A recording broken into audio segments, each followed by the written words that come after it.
sehingga totalnya adalah 514 Pemerintah orang. memesan obat untuk mengatasi virus corona. Warnet dan rental PlayStation. Kegiatan bertujuan untuk memutus mata rantai terjadinya penularan virus corona atau wabah COVID-19.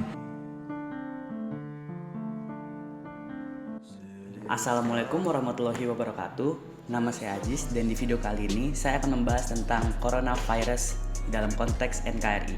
Menurut saya, coronavirus ini merupakan ancaman dari luar negeri. Kenapa? Karena pertama kali coronavirus ini booming di dunia itu dari Wuhan di Cina. Ancaman ini berpengaruh sangat besar di dalam NKRI.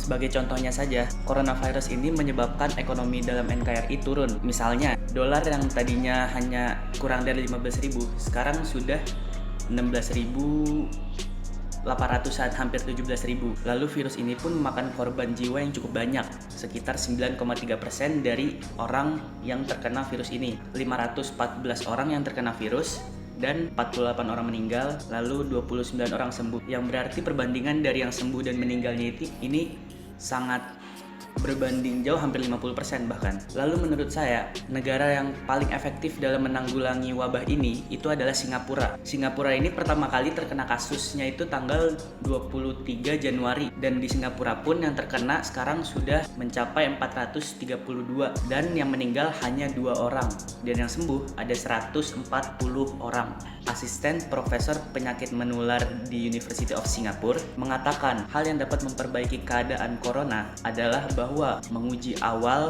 dan ekstensif, isolasi yang efektif, penelusuran kontak, serta langkah untuk karantina. Lalu cara pemerintah dalam menanggulangi coronavirus ini, ya pemerintah sudah melakukan beberapa cara, seperti contohnya isolasi diri dalam rumah selama 14 hari. Hal ini dilakukan untuk memutus rantai penularan virus corona dan menjadi masa inkubasi bagi coronavirus tersebut, karena virus ini tuh akan terdeteksi selama 14 hari. Lalu yang kedua, menjadikan Wisma Atlet sebagai RS untuk pasien corona. Hal ini dilakukan karena meledaknya jumlah pasien corona tersebut. Ya, hal itu terjadi karena dalam masa inkubasi 14 hari ini orang-orang malah memikirkan bahwa kita ini libur, bukan untuk isolasi diri di rumah. Orang-orang malah libur ke pantai, malah jalan-jalan sama keluarga. Di tempat seperti itulah coronavirus akan menular dari satu pribadi ke pribadi yang lain. Lalu yang ketiga adalah himbauan pemerintah untuk tidak menimbun masker, karena banyak orang yang lebih membutuhkan daripada orang-orang yang menimbun tersebut, seperti tenaga keperawatan dan pasien dari rumah sakit tersebut. Sebenarnya